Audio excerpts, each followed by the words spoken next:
Watoto wa Mungu Baba aliye hai, Bwana Yesu apewe sifa. Bwana wetu Yesu Kristo azidi kusifiwa sana. Ninamshukuru Mungu Baba, Baba yetu wa mbinguni na duniani, kwa nafasi tena aliyotupa kwa ajili ya utukufu wa jina lake. Ndani yake Kristo Yesu mwana wa Mungu aliye hai tumeipata nafasi hii, na kwa uweza na nguvu za Roho Mtakatifu wa Mungu hakika tumesimama tena katika nafasi hii. Ni kwa neema ya Mungu aliyoiachilia kwetu. Basi tuone ya kwamba tuna upendeleo sana mbele za Mungu aliye hai, na kukaribisha sana katika ibada hii. Tuna ibada ya kujifunza neno la Mungu ambalo ndio kweli na ndio taa ya mwanadamu na ndio msingi ulio imara. Na mwanadamu yoyote anayejengwa katika msingi wa neno la Mungu, basi neno la Mungu linatuambia kwamba huyu mwanadamu anakuwa ni nyumba iliyojengwa juu ya mwamba, ambayo hata mafuriko yaje, hii nyumba itaendelea kusimama. Haleluya! Hata wakuinukie, utaendelea kusimama. Bwana Yesu apewe sifa sana. Kwa ni maombi yangu uone ya kwamba umepata neema machoni kwa Bwana kusikia neno lake. Ninasema nawe ni Mama Elwa, Jesus is the way, kwa moyo wa upendo kabisa na kukaribisha katika ibada hii. Na nitakwenda kufungua ibada hii kwa maombi nikimshukuru Mungu kwa nafasi aliyotupa. Baba, nasema asante. Wewe ni Baba yetu wa mbinguni na duniani. Ni katika jina la Yesu Kristo mwana wa Mungu aliye hai. Baba, asante kwa kunisimamisha katika nafasi hii kama chombo chako. Roho Mtakatifu wa Mungu, asante kwa kutupa nafasi hii. Nasi tunaipokea na kuzidi kuipokea kwa jina la Yesu Kristo. Ni mimi Bwana ulinisimamisha kama mtumishi wako, kama chombo chako, katika jina la Yesu Kristo mwana wa Mungu aliye hai. Baba, nimesimama katika agano la damu ya Yesu kwa uweza na nguvu ya Roho Mtakatifu. Ninasema asante kwa ajili ya wateule wako hawa Bwana, pande zote za dunia, katika kila kabila na lugha na jamaa na taifa. Wapo walio wako Bwana, ndivyo neno lako linavyoniambia. Basi Mungu, nakushukuru kwa ajili ya ibada hii. Tazama Baba, tumekusanyika. Ninasema asante kwa msamaha wa damu yako ambao ni mwingi. Wewe ni mwingi wa rehema. Baba, asante. Msamaha wa damu yako usinipungukie mimi, wala usipungukie kanisa lako hili Baba. Uturehemu Bwana. Popote tulipokosa, iwe ni kwa kujua au kwa kutokujua, iwe ni kwa mawazo, kwa maneno, kwa matendo, mimi mtumishi wako, chombo chako, na wateule wako wa Bwana ambao Baba umenitawaza kwa ajili ya kulisema neno lako mbele yao, katika jina la Yesu, katika nafasi hii ya neema itokayo kwako na kibali kitokacho kwako Baba, ninakuomba msamaha wa damu yako usipunguke juu ya kila mmoja wetu. Ni damu ya Yesu yenye kutusafisha na kutuhesabia haki. Asante Bwana, kwa kuwa kwako kuna msamaha, jina lako liogopwe. Hata sasa Bwana, wewe ni mwema, nasi tunakushukuru kwa uhai huu, kwa neema iliyo kuu. Asante kwa kutushindia vita vya siri na vya wazi. Asante kwa kutuokoa na mitego yote ile mwovu. Asante Baba, hata sasa tumepata kibali hiki cha kulisikia neno lako. Sema nasi Bwana, ule uweza na nguvu zilizo kwenye neno lako Bwana zikadhihirike juu ya kila mmoja wetu, katika jina la Yesu Kristo. Roho Mtakatifu wa Mungu, fungua akili zetu tupate kuyaelewa maandiko. Jifunue Bwana, tupe roho ya hekima na ufahamu na maarifa katika kulijua neno lako na kujua siri za ufalme wa mbinguni. Ni katika jina la Yesu Kristo mwana wa Mungu aliye hai. Basi ule uweza wako Baba yangu wa mbinguni, katika jina la Yesu, ulio katika neno lako, kila unapopita sasa, ili neno lako Bwana Yesu ninalifunika kwa damu ya Yesu mwana wa Mungu aliye hai. Linapoenda kwenye mioyo ya watoto wako, kwenye nafsi zao, asiwepo wa kubaki kama alivyo. Hakika Bwana, neno lako linakwenda na uweza wako wa wokovu na uponyaji, na nuru yako inaangaza katika jina la Yesu Kristo mwana wa Mungu aliye hai. Baba, asante. Neno lako linakwenda kuinua walioinama sasa. Neno lako linakwenda kuponya walio wagonjwa sasa. Neno lako Bwana Yesu linakwenda kuwa upanga na moto juu ya kila uadui uliojiinua juu ya watoto watoto wako sasa katika jina la Yesu Kristo. Neno lako Mungu ni uzima ndani yetu katika jina la Yesu. Neno lako linakwenda kufanyika msingi ulio imara ambao hautotikisika kamwe katika jina la Yesu Kristo. Baba, nakushukuru kwa kuwa umetenda na unazidi kutenda. Hata sasa wewe ni Ebeneza, umefanya kwa njia ya mwanao mpendwa Yesu Kristo aliyetushindia pale msalabani. Sisi tunazidi kushinda na zaidi ya kushinda, na ndani ya Bwana wetu Yesu Kristo tunazidi kwenda, tunaishi na kuwa na uhai wetu, na hakuna silaha yoyote itakayoweza kufanyika juu yetu na kufanikiwa katika jina la Yesu. Na yale ambayo Baba umeyakusudia kwenye maisha yetu kwa jina la Yesu Kristo imekuwa kwa utukufu wa Mungu. Baba, tunayapokea mema kutoka kwako uliyokusudia toka awali. Baba, asante kwa kutuzaa mara ya pili kwa mbegu isiyoharibika ambalo ni neno lako la uzima katika Kristo Yesu. Roho Mtakatifu wa Mungu ukadhihirike sasa na kudhihirisha neno lako katika jina la Yesu. Amen. Amen. Bwana Yesu apewe sifa sana.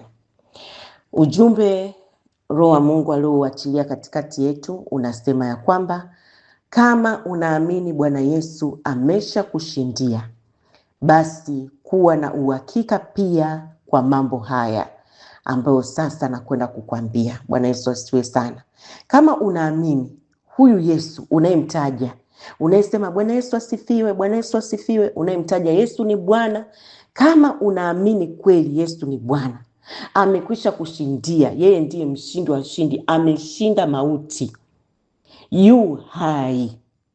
Bwana Yesu apewe sifa sana. Alikufa na amekuwa hai. Kama unaamini hivyo, ni vyema kabisa. Basi niko hapa kukwambia, basi kuwa na uhakika pia kwa mambo haya. Haleluya. Wapendwa, tukumbuke imani ni uhakika. Imani ni sasa. Bwana Yesu apewe sifa sana. Ni uhakika wa kile unachokisikia kwenye neno la Kristo, ambalo hili ndilo ambalo nakwenda kukwambia. Bwana Yesu apewe sifa sana. Neno la Kristo linapokufikia na kukuletea uhakika ndani yako, sio ahadi tena. Ahadi zilikuwa kwenye Agano la Kale. Sasa hivi Agano Jipya tuna uhakika wa kile ambacho huyu Yesu mwana wa Mungu aliye hai amekwisha kutufanyia. Alisema imekwisha, ameshamaliza. Bwana Yesu apewe sifa sana. Laana zilikwisha, umasikini ulikwisha, kudharauliwa kulikwisha. Bwana Yesu asifiwe sana. Dhambi zilikwisha, yani sisi ni washindi ndani ya Yesu Kristo. Ndio maana imeandikwa tunashinda na zaidi ya kushinda. Na ndio maana neno la Mungu la Warumi 10:17 utaona kwamba imani ni uhakika wa kile unachokisikia kwenye neno la Kristo. Mfano, una ufahamu gani kwa habari ya msalaba wa Yesu? Au una ufahamu gani kwa habari ya jina la Yesu? Huu msalaba manake umekuletea nini? Hili jina la Yesu limekufanyia nini? Na je, ukisha kuwa na huo ufahamu uliousikia, unaamini? Una uhakika? Yani unasimama katika huo uhakika? Bwana Yesu apewe sifa sana. Kumbuka uhakika wako ambao ndio imani yako, ndio unashinda nayo huu ulimwengu. Bwana Yesu asifiwe. Mtoto wa Mungu, sitochoka kukwambia kwamba ukiwa na ufahamu na uhakika wa kile alichokitimiliza Yesu Kristo, mwana wa Mungu aliye hai, Bwana na Mwokozi wa maisha yetu, ukiwa na ufahamu wa kile alichokitimiza kwa ajili yako binafsi, basi tayari wewe ni mshindi hapa duniani. Wewe hautofeli kamwe, na wewe hautoaibika kamwe. Neno la Mungu linaniambia na kila amwaminie huyu Yesu hatoaibika. Haleluya. Kwa hiyo sababu ya wewe kuyumbishwa na kupitia kwenye aibu na kupitia kwenye masumbuko ni nini? Ni kwa sababu huna ufahamu, huna maarifa ya neno la Kristo, na huna uhakika, yani imani katika kile unachokifahamu kwenye neno lake ambacho tayari huyu Bwana Yesu amekwisha kutufanyia. Na leo hii Roho Mtakatifu wa Mungu afungue ufahamu wetu katika jina la Yesu, ili tusiangamie kwa kukosa maarifa. Mfano, ukifungua neno la Mungu katika ile Wakolosai 1 mstari wa 26. Kumbuka sijaanza kukupa zile point kwamba uwe na uhakika na hizi point. Tusome kwanza Wakolosai 1:26. Neno la Mungu linasema, siri ile iliyofichwa tangu zamani zote hii siri ilifichwa, na tangu vizazi vyote hii siri ilifichwa, bali sasa imefunuliwa kwa watakatifu wake ambao ni sisi. Sisi tunatakaswa kwa damu ya Yesu, ndio tunaitwa watakatifu. Sasa hii siri, neno la Mungu linasema, imefunuliwa kwa watakatifu wake ambao Mungu alipenda kuwajulisha jinsi ulivyo utajiri wa utukufu wa siri hii katika mataifa, nao ni Kristo ndani yenu, yani ndani yetu sisi, tumaini la utukufu. Haleluya. Yani zamani walifichwa, lakini sisi katika Agano Jipya tumefunuliwa huu utukufu wa hii siri, na hii siri ni Yesu Kristo. Bwana Yesu apewe sifa sana. Sasa naingia kwenye hili somo. Kama unaamini Yesu Kristo alikuja kwa ajili yako, na kila alilolipitia lilikuwa ni kwa ajili yako, na unaamini kwa kufa na kufufuka kwake amesha kushindia yote, basi amini pia na mambo haya. Cha kwanza, amini ushindi wa maisha yako katika kila hali. Bwana Yesu apewe sifa sana. Neno la Mungu linasema katika Warumi 10 mstari wa 37, lakini katika mambo hayo yote tunashinda na zaidi ya kushinda kwa yeye aliyetupenda. Nataka wote tuseme mstari huu, tuseme wote, lakini katika mambo hayo yote tunashinda na zaidi ya kushinda kwa yeye aliyetupenda. Kumbuka hili ni neno la Kristo ambalo unatakiwa uwe na uhakika nalo, la Warumi 10:37. Kwa hiyo kama unamwamini Bwana Yesu alikuja kwa ajili yako, basi kuwa pia na uhakika ndani yake wa kushinda katika mambo yako yote. Mambo yote yaliyokuzunguka, wewe ni mshindi. Amini bila kujali mazingira yoyote, bila kujali vitisho unavyoviona. Ukisha amini ndio unapokea. Kuwa na uhakika katika hayo yote, katika wote, wewe ni mshindi zaidi ya mshindi. Bwana Yesu apewe sifa sana. Kumbuka, kwa moyo mtu anaamini, neno la Mungu linatuambia, kwa kinywa anakiri, anapata wokovu. Kwa hivi tulivyokiri, Warumi 10:37, katika mambo hayo yote tunashinda na zaidi ya kushinda kwa yeye aliyetupenda. Sijui unapitia mambo gani, lakini kiri neno la Mungu, liamini na ukiri, tembea nalo, ndio ushindi wa maisha yako. Cha pili, amini pia kutembea kwenye maisha ya uzima. Kwa hiyo kama unaamini Bwana Yesu amesha kushindia msalabani, hapa naongea na wale ambao tunaamini kwamba huyu Yesu alikuja duniani, akafa na akafufuka, na amekaa kuume kwa Mungu Baba mwenye enzi, na sisi tumekaa naye hapo. Kwa hiyo amini pia kutembea kwenye maisha ya uzima. Yohana 10 mstari wa 10 asema Bwana, mimi nalikuja ili wawe na uzima, kisha wawe nao tele. Huyu ni Yesu anasema, yeye alikuja duniani ili sisi tuwe na uzima, na huu uzima tuwe nao tele, ufurike. Bwana Yesu apewe sifa sana. Kwa hiyo mtoto wa Mungu, kama unaamini Bwana Yesu alikuja, basi kuwa pia na uhakika na uzima aliokuletea. Hautakiwi tena kuishi chini ya vifungo vya mateso na udhaifu na magonjwa na umauti. Hapana, wote tuseme, asema Bwana, mimi nalikuja ili wawe na uzima, kisha wawe nao tele. Tuseme, Bwana Yesu ulikuja ili mimi niwe na uzima, kisha niwe nao tele, katika jina la Yesu. Pokea huo uzima. Amen. Cha tatu, amini kwamba mauti haina nguvu juu ya maisha yako. Yaani kama unaamini Yesu alishafufuka, yu hai. Basi amini pia, mauti haina nguvu juu yako. Naaminije mama Eli? Unaamini, imani huja kwa neno la Kristo, ambalo hili ndilo nalokuambia. Wakorinto wa kwanza ule mlango wa 15 mstari wa 55 na wa 56, neno la Mungu linasema, kuwapi ewe mauti uchungu wako? Uchungu wa mauti ni dhambi, na nguvu za dhambi ni torati. Lakini Mungu na ashukuriwe, sikia, atupaye kushinda kwa Bwana wetu Yesu Kristo. Ametupa kushinda mauti, ametupa kushinda dhambi iletayo mauti. Bwana Yesu apewe sifa sana. Haleluya.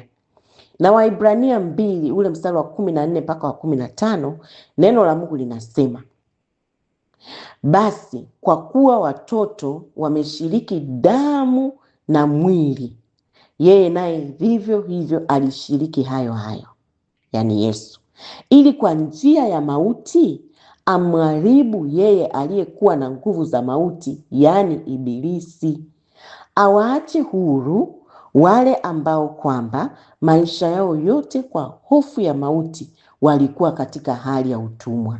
Wote tuseme amen. Sikiliza, neno la Mungu linasema, kwa njia ya mauti ya Yesu Kristo alimharibu yeye aliyekuwa na nguvu za mauti, yani Ibilisi, shetani. Alisharibiwa yeye aliyekuwa na nguvu za mauti. Yani huyu Bwana Yesu tunayemwamini, alivyopitia mauti, ametushindia sisi mauti.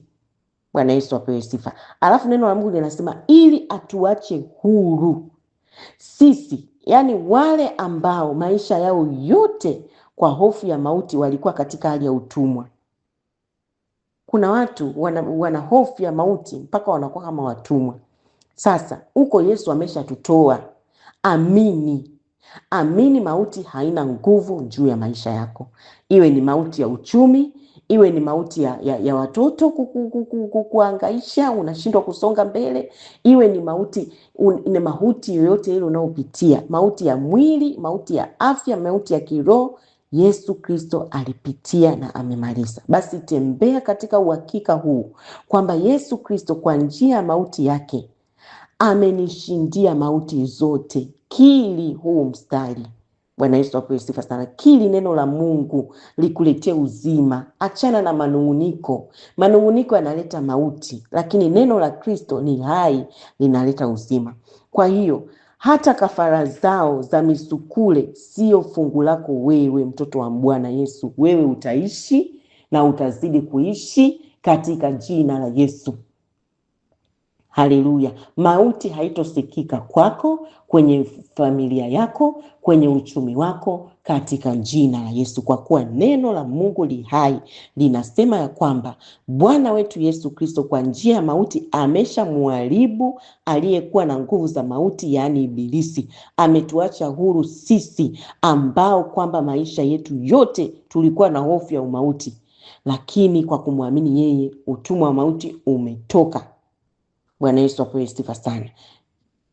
Jambo la 4, amini pia haupo tena chini ya laana yoyote. Yani kama unaamini Yesu Kristo mwana wa Mungu aliye hai, alishakuja duniani na amekufia na yu hai, amini pia haupo tena chini ya laana ya mauti. Wagalatia 3 mstari wa 13. Wapendwa, Wagalatia 3 mstari wa 13, neno la Mungu linasema, kumbuka tunaongelea laana, haupo tena chini ya laana. Sio laana ya mababu, sio mabibi, sio laana ya ardhi, sio, haupo kwa jina la Yesu. Kwa nini? Kwa sababu neno la Mungu la Wagalatia 3:13 nimeamua kuliamini. Linasema hivi, Kristo alitukomboa katika laana ya torati, kwa kuwa alifanywa laana kwa ajili yetu. Kwa hiyo yupo aliyefanywa laana kwa ajili yako wewe, ambaye ni Yesu. Neno la Mungu linasema, maana imeandikwa, amelaaniwa kila mtu aangikwae juu ya mti. Yesu Kristo aliangikwa, alitundikwa juu ya ule mti ili kubeba laana zetu. Bwana Yesu apewe sifa sana. Neno la Mungu linasema, ili kwamba baraka ya Ibrahimu iwafikirie mataifa katika Yesu Kristo. Kwa hiyo imeandikwa, amelaaniwa yule anayeangikwa juu ya mti. Yani Yesu Kristo aliangikwa pale, alitundikwa pale ili abebe laana yangu mimi na wewe. Bwana Yesu apewe sifa sana. Hakuna mambo ya laana sisi tulio ndani ya Kristo. Kwa nini? Kwa kuwa alifanywa laana huyu Yesu kwa ajili yangu mimi. Hebu tuseme wote, Bwana Yesu alifanywa laana kwa ajili yangu mimi, ili mimi nitembee kwenye baraka za Ibrahimu. Bwana Yesu apewe sifa sana. Sasa kama unaamini Bwana Yesu alikuja kwa ajili yako, basi kuwa na uhakika huu pia. Haleluya. Alifanywa laana kwa ajili yako, ili abebe laana zako zote na akupe wewe uhuru wa kutembea ndani ya baraka zake. Kwa hiyo laana zozote zile sio fungu lako. Haijalishi za ukoo, za nini, sio fungu lako. Na wale ambao wanakutamkia wewe laana, yani siku mpaka siku wataona ile laana wanazotamka kwako hazifiki, kwa kuwa ni mtoto wa Yesu. Sana sana ni kwao kunaharibika. Waliokuwa na kusudia moyoni mwao juu yako wewe, wanashangaa yanatokea kwao na kizazi chao, kwa kuwa wewe ndani ya Bwana Yesu unakwenda unaishi na kuwa na uhai wako. Uhai wako umefichwa ndani ya Yesu. Maisha yako umefichwa ndani ya Bwana Yesu. Hiyo laana haina nafasi. Sema haina nafasi kwa jina la Yesu. Laana zao za mawazo, za maneno na za matendo hazina nafasi juu yangu mimi, wala juu ya uzao wangu, katika jina la Yesu. Kwa hiyo hizo silaha zao za malana zitawarudia wenyewe. Maneno waliotamka yatarudia wenyewe. Bwana Yesu apewe sifa sana. Na neno la Mungu linasema apendaye kulaani nyumbani kwake, laana haitaondoka. Yani kutazidi kuwa na hivyo. Haleluya. Na jambo la 5, amini kuwa na maisha yaliyo bora na imara. Yani kama unaamini Yesu Kristo alikufa na kufufuka kwa ajili yako, amini pia maisha yako ya sasa yanatakiwa yawe bora na maisha imara. Tayari umeshayapokea uhakika. Yani nikisema amini namaanisha kuwa na uhakika. Thesalonike wa pili mlango wa 3 ule mstari wa 3a. Neno la Mungu linasema, lakini Bwana ni mwaminifu atakaye wafanya imara. Oh, haleluya. Huyu Yesu tunayemwamini ni mwaminifu atakaye tufanya imara. Yani hatutikisiki tena. Bwana Yesu apewe sifa sana. Tumekuwa nguzo, tumekuwa majasiri kwa sababu huyu Bwana aliye mwaminifu amenifanya mimi imara. Bwana Yesu asifiwe. Kwa hiyo kama unaamini Bwana Yesu alikuja kwa ajili yako, basi kuwa na uhakika pia anaweza kukufanya imara wewe. Amesha kufanya imara wewe maisha yako hapa duniani. Unachotakiwa ni kuamini na kuwa na uhakika, na iwe kama unavyoamini. Kwa hiyo kuyumbishwa na kukata tamaa sio fungu lako wewe, mtoto wa Mungu. Hata Mithali 28 mstari wa 1, neno la Mungu linasema, wenye haki ni majasiri kama simba, bali waovu hukimbia wasipofuatiwa na mtu. Sisi wenye haki tunahesabiwa haki kwa damu ya Yesu. Sisi ni majasiri kama simba. Oh, haleluya. Lakini waovu wanakimbia wasipofuatiwa na mtu. Fungu la wenye haki ni kuwa majasiri na imara. Haleluya. Hebu tuseme wote, mimi ni jasiri na imara. Mimi ni hodari katika jina la Yesu. Kwa kuwa neno la Mungu linasema, huyu Bwana Yesu niliyemwamini mimi ni mwaminifu ambaye amenifanya mimi imara. Amen. Na iwe hivyo kama ulivyotamka na kuamini katika jina la Yesu. Jambo la 6, amini kazi zote za shetani kwenye maisha yako zimeshaharibiwa. Sio kwamba zitaharibiwa, amini zimeshaharibiwa. Kila uharibifu wa yule mwovu wa shetani, kila kazi yake, hata hizo wanazozipanga kuzifanya kwako, wanavyokufanyia usiku, wanavyofanyia, yani amini. Ukiamini zimeshaharibiwa, shetani anajua wewe unaijua kweli, na kweli imekuweka huru. Hutotikisika. Haleluya, hutotikisika. Waraka wa kwanza wa Yohana 3, waraka wa kwanza wa Yohana mlango wa 3 mstari wa 8b. Neno la Mungu linasema, kwa kusudi hili mwana wa Mungu, yani Yesu Kristo, alidhihirishwa, ameshadhihirishwa, ameshawekwa wazi, ili azivunje kazi za ibilisi. Wapendwa, zimevunjika, hazijavunjika? Zimeshavunjwa. Na nani? Na Bwana Yesu. Yesu yupi? Yesu tunayemwamini sisi ndiye Kristo mwana wa Mungu aliye hai. Kwa hiyo kama unaamini Bwana Yesu alikuja kwa ajili yako na akashinda, basi tembea katika uhakika wa kwamba kila kazi ya ibilisi, kila kazi ya kishetani imeshavunjwa na kuharibiwa na Bwana Yesu, ili wewe utembee kwa uhuru na ushindi. Sema katika jina la Yesu, kila kazi ya shetani, kila kazi ya ibilisi na mawakala wake wote kwenye kila eneo la maisha yangu imeshavunjwa na kuharibiwa na Bwana Yesu aliye hai, katika jina la Yesu. Kwa maana imeandikwa, huyu Yesu niliyemwamini mimi alidhihirishwa ili azivunje kazi za ibilisi. Zimevunjika katika jina la Yesu. Kazi za magonjwa zimevunjika katika jina la Yesu. Umasikini aliyoupanda umevunjika katika jina la Yesu. Hilo giza lake limevunjika katika jina la Yesu. Wewe ni mwana wa nuru, tembea katika ushindi huu. Haleluya. Na iwe kwako kama ulivyokiri na kuamini siku zote za maisha yako katika jina la Yesu. Jambo la 7, amini umesamehewa dhambi. Hili ni jambo kubwa sana pia. Amini umesamehewa dhambi. Usipoamini juu ya msamaha wa dhambi, hutokuwa na ujasiri wa kusonga mbele. Neno la Mungu linasema, wapenzi, mioyo yetu isipotuhukumu, tuna ujasiri kwa Mungu. Haleluya. Na ukiwa na ujasiri kwa Mungu, ndipo utakuwa na ujasiri wa kumpinga shetani. Huwezi kukosa ujasiri kwa Mungu afu ukasema utakuwa na ujasiri wa kumpinga shetani, no.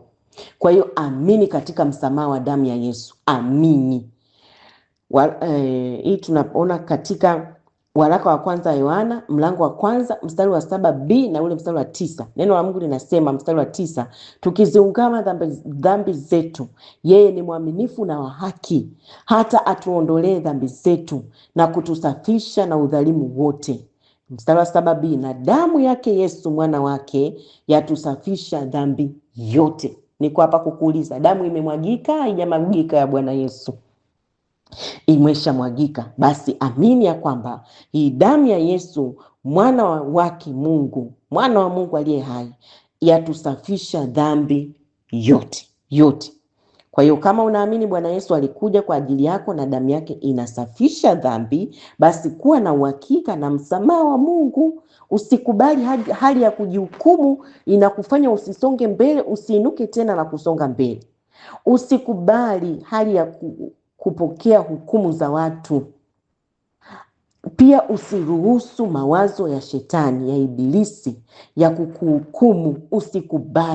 Usikubali kutembea na hukumu. Usikubali kutembea na hati za mashtaka za ule mwovu adui shetani. Neno la Mungu linasema zimeshagongomelewa msalabani, zimefutwa kwa damu ya Yesu. Na huyu Mungu anasema hatazikumbuka dhambi zetu tena. Songa mbele. Amini katika msamaha wa damu ya Yesu kama unamwamini Yesu. Kwa hiyo kuwa na uhakika dhambi zako zimesafishwa kwa damu ya Bwana Yesu. Haleluya. Jambo la 8, amini Mungu Baba anakuhesabu mbele zake wewe ni mwenye haki. Yaani wewe ni mwenye haki. Amekusafishia dhambi na anakuhesabia haki. Hivi unaiona hiyo?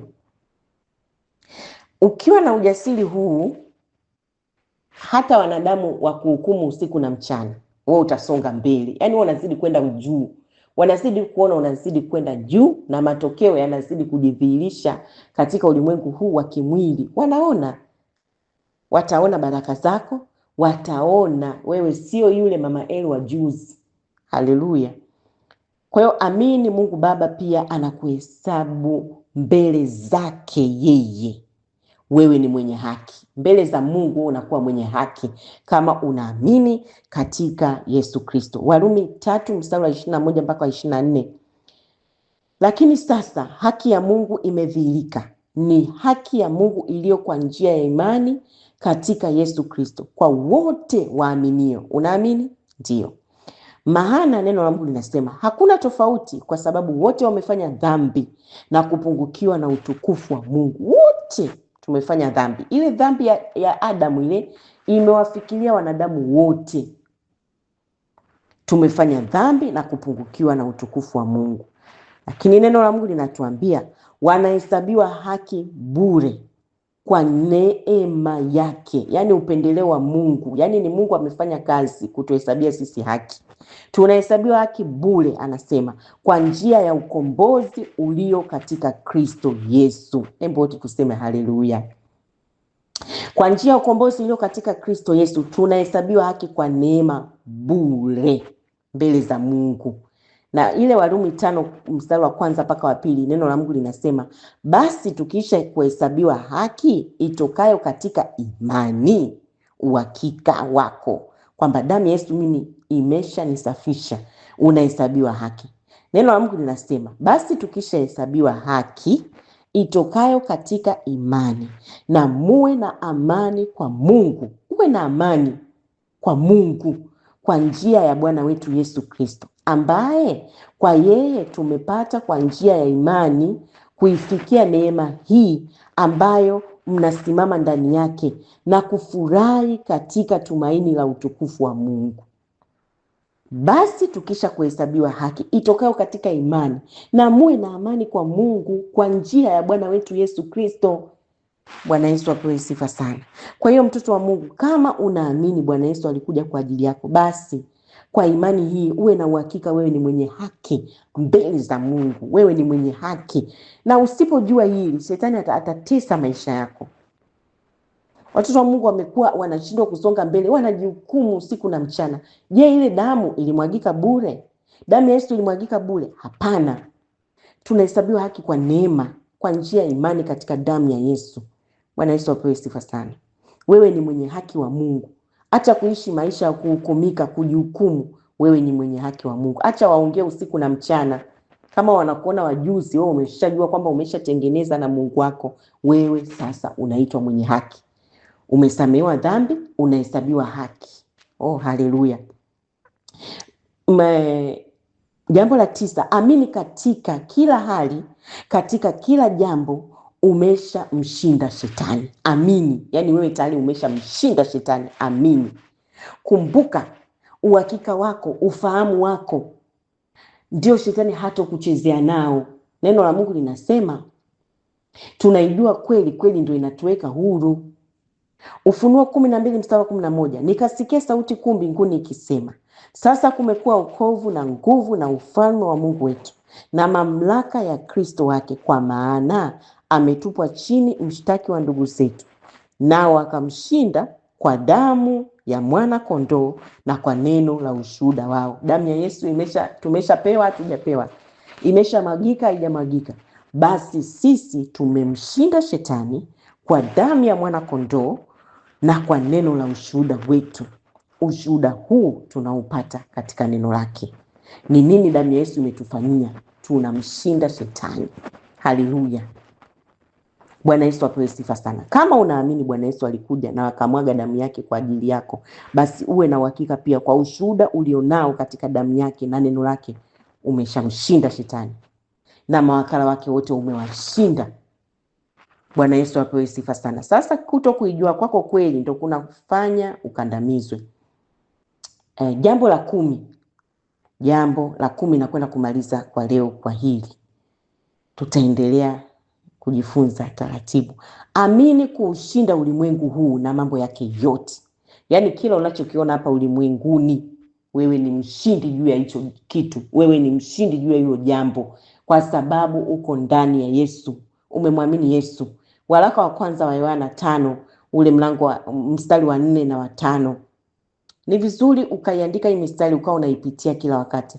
Waraka wa kwanza wa Yohana 5 mstari wa 4 na wa 5, neno la Mungu linasema, kumbuka nakwambia, amini umeushinda ulimwengu. Bwana Yesu apewe sifa sana. Neno la Mungu linasema huku ndiko kushindako ulimwengu, hiyo imani yetu. Mstari wa 4 hiyo. Mwenye kuushinda ulimwengu huu ni nani? Isipokuwa ni yeye aaminia kwamba Yesu ni mwana wa Mungu. Ndiye anayeushinda ulimwengu. Huyu Yesu ndiye aliyekuja kwa maji na damu. Yesu Kristo si kwa maji, si katika maji tu, bali katika maji na damu yake. Roho yake, yani Roho ndiye ashuhudiaye, kwa sababu Roho ni kweli. Huyu Roho Mtakatifu anatushuhudia haya. Mwenye kuushinda ulimwengu huu ni nani? Isipokuwa ni yeye aaminie kwamba Yesu Kristo ni mwana wa Mungu. Yaani unaamini Yesu ni mwana wa Mungu, na huyu ndiye alikuja kwa maji na damu. Yaani Yesu alikuja duniani, akaishi na akafa na akazikwa na akafufuka. Yu hai. Huyu ndiye anaushinda ulimwengu. Yesu Kristo, unaamini kwamba huyu Yesu, Bwana Yesu apewe sifa sana, unamwamini Yesu, wewe umeshaushinda ulimwengu. Kama unamwamini Bwana Yesu, alishakushindia yote. Sasa kwa nini hayo mambo yanakuwa ni mzigo kwako? Je, ujui amekwambia kwamba njooni kwangu ninyi nyote mliolemewa na mizigo, na mimi Yesu nitawapumzisha? Bwana Yesu apewe sifa sana. Basi uwe na uhakika kila siku ya maisha yako, amini katika kushinda ulimwengu huu na mambo yake yote, kwa kuwa ameshatushindia. Sisi tunakwenda ndani yake, sisi tunaishi ndani yake, sisi tunakuwa na uhai wetu ndani yake. Sisi ni washindi ndani ya Yesu. Bwana Yesu apewe sifa sana. Sijui kama unaufahamu kwamba kuna vita Mungu wewe uvione kwa macho haya, lakini Mungu anakuamsha salama, ameshakushindia. Yaani ushindi umeshapatikana. Ni sisi kufungua mioyo yetu kuupokea, kuamini. Unaamini nini? Kumbuka tulipotoka pale mwanzo, kile ambacho damu ya Yesu imekufanyia, kile ambacho jina la Yesu limekupa. Unaamini nini juu ya neno la Kristo hili nililokuambia? Mpendwa, niko hapa kukwambia, mtoto wa Mungu, hayo ni machache sana juu ya utukufu na utajiri na uzuri wa Bwana Yesu. Kwa hiyo acha kuyumbayumba, acha kuyumbishwa, acha kuhangaika katika jina la Yesu. Simama na neno la Kristo, kweli ya Mungu ikuokoe.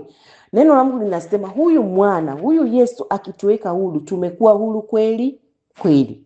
Huyu Yesu akitubariki, tumebarikiwa kweli kweli. Huyu Yesu akituinua, tumeinuliwa kweli kweli. Huyu Yesu akitukomboa, tumekombolewa kweli kweli. Abakishi, afanyi nusu, na kwake hakuna ndio na sio. Neno la Mungu linasema kwake yeye Yesu Kristo ni ndio. Bwana Yesu apewe sifa sana. Maana huyu Yesu ni yeye yule jana na leo na hata milele. Waibrania 13 mstari wa 8. Kwa hiyo mtoto wa Mungu, unachotakiwa ni kuwa na ufahamu wa neno la Mungu. Nyakati hizi za mwisho, wakati umekwisha, Yesu yuko mlangoni. Tunatakiwa tukae kwenye msingi wa neno la Mungu, kwa sababu nyakati hizi za dunia sasa hivi zinazidi kuwa nyakati za hatari. Ni nyakati za mwisho ambazo Timotheo anasema zitakuwa ni nyakati za hatari. Sasa wewe, kama ni nyakati za hatari, sisi ambao tuna Yesu, msingi wetu ni imara. Hatutotikisika na hizi nyakati za hatari. Kwa hiyo unatakiwa, niko hapa kukwambia, sitochoka kukwambia, ufahamu wa neno la Mungu. Amen. Ufahamu ni nini Yesu Kristo alibeba kwa ajili yako, alafu weka uhakika wako hapo, alafu tembea nao huo uhakika kila siku, uone kama utashindwa. Hakuna kushindwa. Neno la Mungu linasema kila aliyemwamini huyu Yesu hatoaibika. Hautoaibika usiku, hautoaibika mchana, hautoaibika nyakati zote. Watasubiri sana, lakini hutoaibika, mtoto wa Mungu, katika jina la Yesu. Sasa mimi leo sikuombei, nimekupa hii mistari, ifuatilie, ikiri. Simama wewe, sema kwa jina la Yesu, sitokufa bali nitaishi. Mimi ninashinda yote ya ulimwengu. Nenda hii mistari, nenda hii mistari, nenda hii mistari, nenda hii mistari. Ikiri, amini, ikiri, amini, ikiri, mpaka uone uhai wa Mungu ndani yako. Neno la Mungu li hai. Kwa nini, Mama Eli? Imeandikwa, mtu hatoishi kwa mkate tu, bali kwa kila neno litokalo katika kinywa cha Mungu. Heri ule aaminie. Mungu akubariki sana, na damu ya Bwana Yesu Kristo ikufunike katika jina la Yesu. Amen. Baba, nasema asante kwa mbegu hii Baba. kwa jina la Yesu Kristo. Asante Bwana Yesu, ikazidi kuanguka katika udongo ulio mzuri kabisa na kukuzalia matunda katika ufalme wako, na jina la Yesu lizidi kutukuzwa. Roho Mtakatifu wa Mungu endelea kuyatamia katika jina la Yesu, ikazae sana na kuota sana kwa jina la Yesu, kwa utukufu wa Mungu Baba. Amen. Mungu akubariki sana na Mungu Baba akupa kibali. Karibu tujifunze neno la Mungu kupitia namba hizi: +255 na namba nyingine ni +255 718293144. Damu ya Yesu ikufunike katika jina la Yesu. Amen.